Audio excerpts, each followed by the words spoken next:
it's been a very interesting day because, as you probably heard, I said a little bit earlier, from a Turkish prison to the White House in 24 hours. That's not bad. Actually,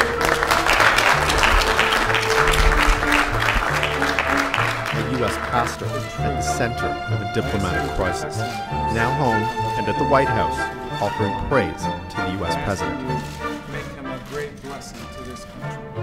Andrew Brunson's return was described by President Donald Trump as a diplomatic victory. The evangelical missionary had been in detention in Turkey for 2 years. Brunson was convicted of a terror-related charge and sentenced to 3 years in prison, but was immediately released by the court for time already served.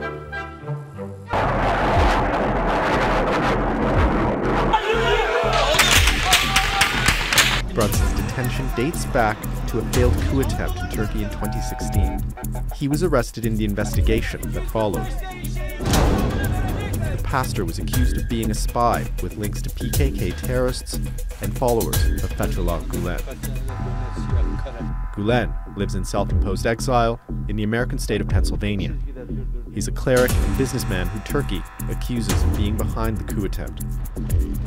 Turkey has been petitioning the U.S. for his extradition, while the U.S. has resisted, citing a lack of evidence.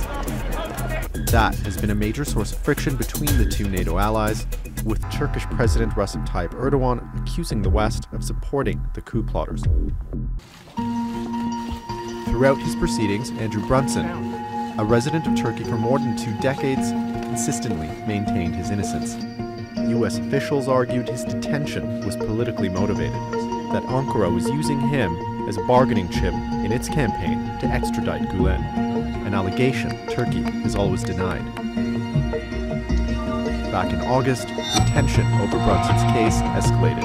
The U.S. imposed sanctions on 2 senior Turkish government officials, followed a week later by tariffs on Turkish steel and aluminum. The U.S. decision sent Turkey's currency into freefall. Ankara responded with tariffs of its own on a range of U.S. products. Now, with Brunson's release, there's hope the relationship is on the mend. Turkey and the U.S. have numerous mutual interests, ranging from trade to combating terrorism to finding a resolution to the Syrian war. But other sources of strain remain. Among them, there's Turkey's purchase of a Russian-made missile defense system. Ankara says the deal is done, which has upset the U.S. Then there's the case of NASA scientist Serkan Golge, a dual U.S.-Turkish national. He's serving a 5-year prison term on terror charges, the U.S. says without credible evidence. While Pastor Andrew Brunson's return to the U.S. marks a significant step towards reconciliation, the question is whether it's also a sign of, if you will, and momentum to restore confidence in a troubled relationship.